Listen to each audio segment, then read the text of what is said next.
Dito po ako ngayon sa bahay ng aking pamangkin kasi 1 month old na yung kanyang anak. Ayan, may litsong ulo. 1 month ni Amari. Tulog na tulog yung 1 month old. Yan yung pinapaliguan ko. Yan, ang laki na oh.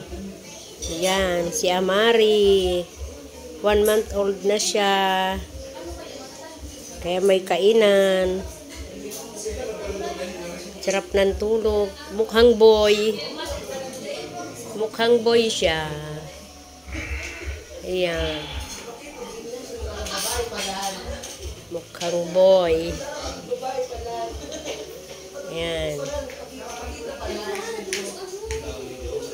Ang bilis ng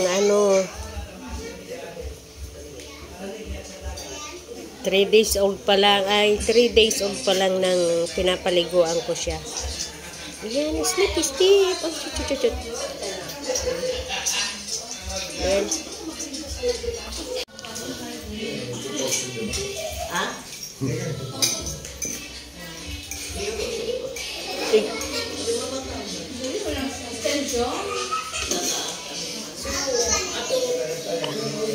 Sa atop.